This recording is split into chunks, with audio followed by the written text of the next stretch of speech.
Ça s'appelle un traitement biocide et un traitement contre les remontées salines. Vous voyez, donc là je fais les deux en même temps. Et on voit les dessins qui apparaissent. Voilà, si le lieu est assaini, parce que là on a déjà assaini les murs, on a commencé par assainir les murs et ensuite on assainit la voûte. Donc là ça se sent déjà, les murs sont complètement assainis. Et là maintenant donc on est en train d'assainir la voûte, on enlève les micro-organismes qui vont rester sur les papiers japon. Les papiers japon vont se déposer tout seuls et ils vont entraîner avec eux les sels quand j'humidifie avec mon biocide.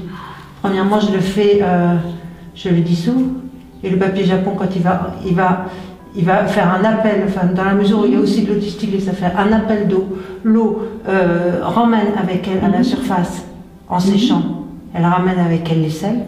Les sels, au lieu de se déposer sur la surface de la peinture, vont se déposer à la surface du papier. Et donc quand le papier va s'en aller tout seul, il va emmener avec lui les sels et les micro-organismes.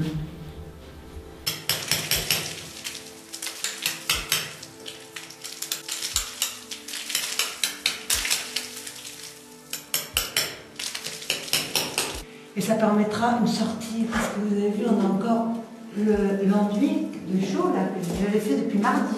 Et c'est encore humide. Ouais. Voilà, alors maintenant j'enlève le plâtre, parce que le plâtre appuie complètement sur la couche picturale, et vous voyez quand je bouge comme ça la soulève, et ça l'enlève. Vous voyez juste en dessous, on a le mortier de terre qui arrive, et ce plâtre a été ajouté et appuie complètement sur la voûte. Donc moi j'essaie de l'enlever délicatement, de manière à ne pas abîmer. Ça fait partie d'un rebouchage et d'un repas. Donc je vais l'enlever au fur et à mesure, très délicatement, de manière à en enlever le moins possible. Vous voyez? Alors là on voit très bien le plâtre, le ciment, le repain. Et je vais maintenant doucement comme ça, voilà. Là je m'arrête là et là je fais mon injection et je recolle. Et après je vais finir d'enlever le plâtre qui est là. Avant qu'il continue d'appuyer, et surtout il ne faut pas faire de vibrations, sinon on a tout qui va tomber. Oui. Voilà.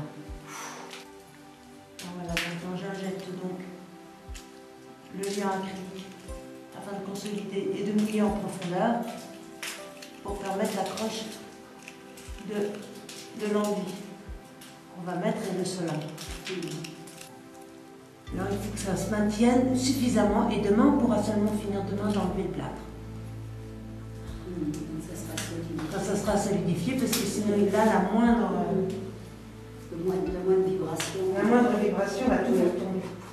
Donc là maintenant je lisse le selang. Je le grave un peu pour pouvoir faire une deuxième accroche dessus demain. Je maintiens. Et maintenant c'est fini pour la première partie.